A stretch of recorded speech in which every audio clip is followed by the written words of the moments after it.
Good morning. मैं doctor Sanjeev Kumar Sunshine Hospital से बोल रहा हूँ।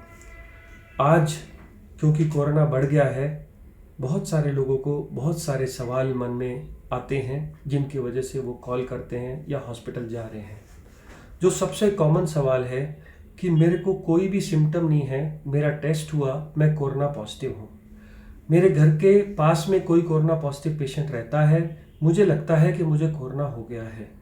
अगर आपको कोई सिम्टम नहीं है तो आपको कोई ट्रीटमेंट नहीं करना है।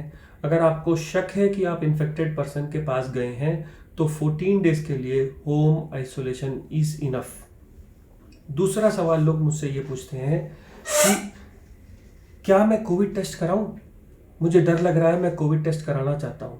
कहाँ पे हो रहा है कोविड टेस्ट और कितने में हो रहा है? कोविड टेस्ट कराने का बेनिफिट इसलिए नहीं है क्योंकि कोविड का आज तारीख तक भी कोई ट्रीटमेंट नहीं है। इसलिए मैं ये कहता हूँ कि कोविड टेस्ट ना करा करके उस लाइनों में लगना ज़रूरी नहीं है जहाँ पे इन्फेक्शन है। आप घर में आइसोलेट हो तो इनफ है। नॉर्मली अगर इन्फेक्शन होगा तो सबसे पहला सिम्टम फीवर आएगा, बॉडी एक्स आएंगे और वो 4th to 5th डे के बाद आएंगे और 100 से ज़्यादा बुखार आएगा। अगर उससे कम है तो उसको हम कोरोना नहीं बोलते। पल्स ऑक्सीमीटर क्या होता है?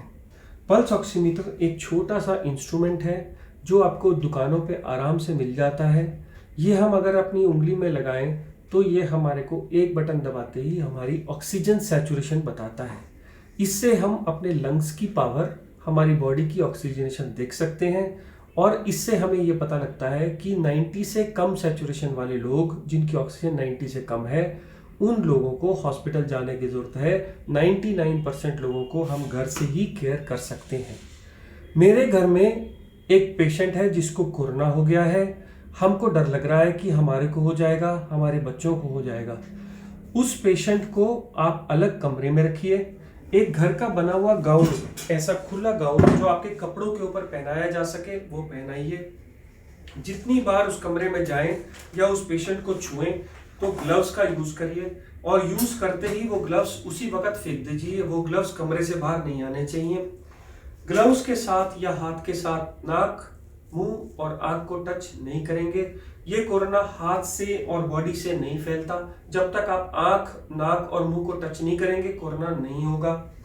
मास्क का यूज करिए उस पेशेंट को भी अगर वो बाहर आए तो, और जो उसकी केयर कर रहा है वो भी। हैंड सैनिटाइजर का यूज करना जरूरी है, बट ये हैंड सैनिटाइजर बहुत लोगों को आज अवेलेबल नहीं है। तो हैंड वॉश सिर्फ सोप से भी बहुत इनफ है क्योंकि कोरोना वायरस सिर्फ एक बार हाथ धोने से भी चला जाता है। घर में हॉस्पिटल कौन जाएगा? जिसका ऑक्सीजन सैचुरेशन 90 से कम है, सिर्फ वो ही हॉस्पिटल जाएगा। बाकी सब घर में ऑटोमेटिकली ठीक हो जाएंगे। और लास्ट क्वेश्चन, वैक्सीन कब आएगी? अब मैं आपको छोटी सी बात बताता हूं कि वैक्सीन क्या है। मुझे इन्फेक्शन हुआ, मैं बॉडी में मेरे को इम्यूनिटी बनी और मैं ठीक हो गया, ये हो गया वैक्सीनेशन। हम क्योंकि लोगों को ये वायरस कुछ लोगों को मार दे रहा है, इसलिए इस वायरस को मल्टीप्लाई करा करा के इतना वीक कर देते हैं कि हम जब उसको इंजेक्शन के फॉर्मेट में देते हैं तो आदमी को कुछ नहीं होता। उसको हम कहते हैं वैक्सीन। अगर आपको इन्फेक्शन हो के आप ठीक हो जा रहे हो तो आप ये मानो कि आपको वैक्सीनेशन हो गया है। अगर आप दोबारा कांटेक्ट में नहीं आए तो आपको इन्फेक्ट नहीं होगा। ये वो सारे सवाल हैं जो आपके दिल में, जहन में गुजर रहे हैं। आप इनको लोगों के साथ शेयर करिए जिससे कि हॉस्पिटल अपनी फुल एफिशिएंसी से काम कर सके और सिर्फ जिन लोगों को ज़रूरत है वो ही हॉस्पिटल आए। सब लोगों को हॉस्पिटल आकर के इन्फेक्शन लेने की ज़रूरत नहीं है। मैं डॉक्टर संजीव सनशाइन हॉस्पिटल से बोल रहा हूँ।